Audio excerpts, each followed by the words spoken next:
Zola revient ensuite sur la fameuse Olympia, que Manet avait réussi à exposer l'année précédente au salon de 1865 grâce à un livret qui avait semé le doute dans l'esprit des organisateurs. J'ai revu également l'Olympia, qui a le défaut grave de ressembler à beaucoup de demoiselles que vous connaissez.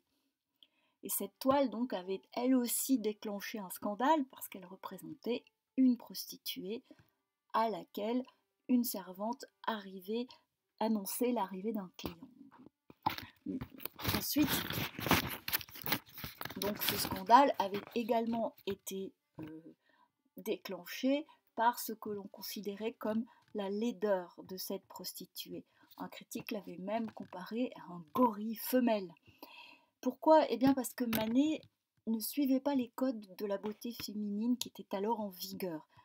C'est ce que montre Zola.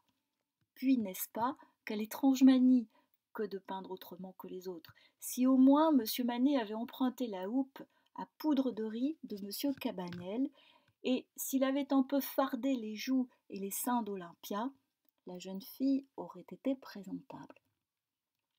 Voilà. Olympia, pour le public du salon, ne semble pas présentable à côté de la Vénus de Cabanel. Cabanel avait remporté un immense succès au salon de 1863 avec cette Vénus aux formes opulentes, aux longs cheveux roux.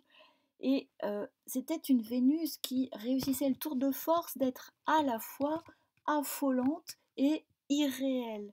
Donc la pudeur était sauve, puisqu'elle flottait sur l'écume. On l'avait trouvée d'un goût exquis, et l'empereur Napoléon III l'avait aussitôt achetée pour sa collection personnelle. Mais Zola, lui, trouve que la Vénus de Cabanel, qui plaît à tant de personnes, est en réalité faite de pâte d'amande et il lui préfère l'Olympia pour son réalisme. En effet, comme vous le voyez, Manet n'a pas maquillé son Olympia, il a représenté une femme réelle, il a peint avec exactitude ses épaules carrées et ses hanches étroites, qui vont à rebours des canons de la beauté de l'époque. Et bien plus, il a brisé un tabou en représentant également sa pilosité sur le ventre et au niveau des aisselles. Et surtout, il a supprimé le modelé, c'est-à-dire les ombres qui suggèrent la rondeur. Et il a coloré le corps d'Olympia de façon presque uniforme, à l'aide d'aplats de couleurs, tout en soulignant ses contours par un trait noir. Et enfin, il a créé un contraste puissant entre son corps très clair allongé sur un drap blanc et le fond très sombre sur lequel elle se détache. Cela n'a absolument rien à voir avec les teintes douces et suaves de Cabanel. Manet fait cela parce qu'en fait, il entend moderniser la représentation d'une nue en s'inspirant des estampes japonaises qui commencent à circuler en France. Et enfin, Zola souligne la fonction subversive du chat noir qui est au pied d'Olympia. Il y a là aussi un chat qui a bien amusé le public. Il est vrai que ce chat est d'un haut comique, n'est-ce pas? Et qu'il faut être insensé pour avoir mis un chat dans ce tableau. Un chat. Vous imaginez-vous cela? Un chat noir qui plus est. C'est très drôle. Oh, mes pauvres concitoyens, avouez que vous avez l'esprit facile. Le chat légendaire d'Olympia est un indice certain du but que vous vous proposez en vous rendant au salon. Vous n'avez pas perdu votre journée lorsque vous trouvez un chat noir qui vous égaye. Donc Zola rappelle en fait que Manet, en peignant ce chat, a modifié un célèbre tableau qui est la Vénus d'Urbino de Titien.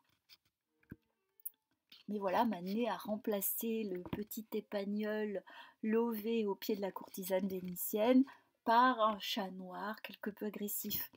Et ce chat noir a augmenté le scandale, d'abord parce qu'il accompagne traditionnellement les sorcières et qu'il a donc une connotation satanique, mais aussi parce que s'il s'agit d'une femelle, eh bien il est là pour mettre l'accent sur ce que Olympia cache de sa main.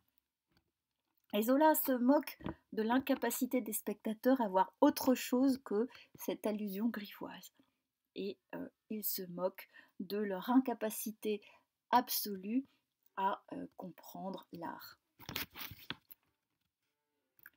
Zola termine son éloge de Manet par la présentation du fifre, qui a été refusé par le jury et qui représente un petit musicien de la garde impériale.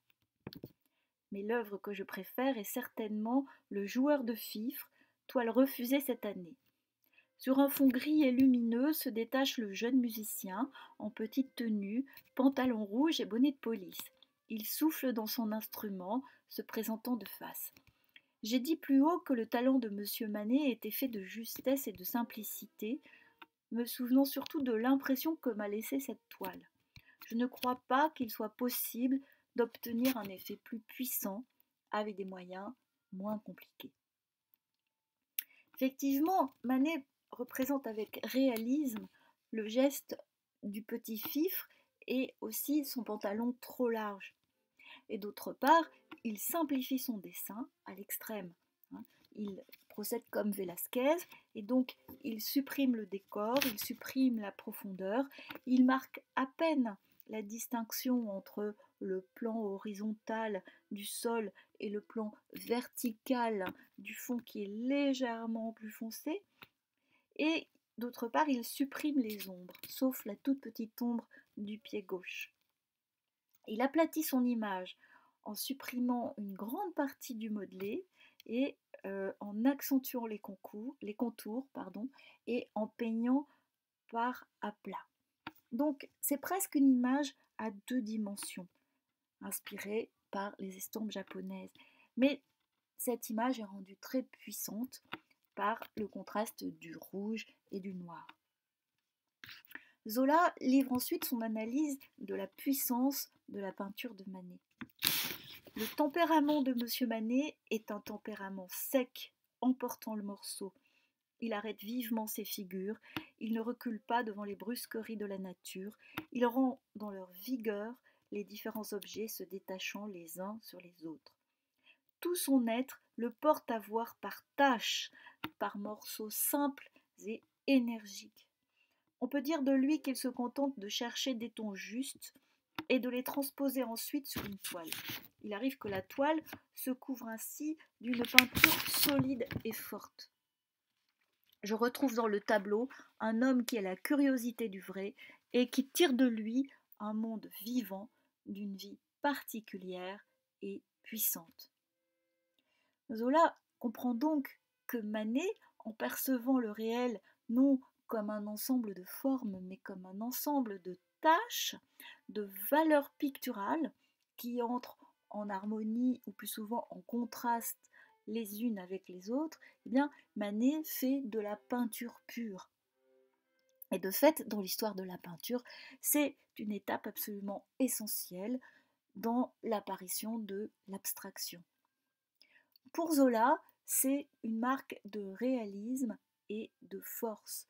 Et Zola oppose l'art puissant, âpre et viril de Manet à l'art facile, sucré et puéril des artistes à la mode.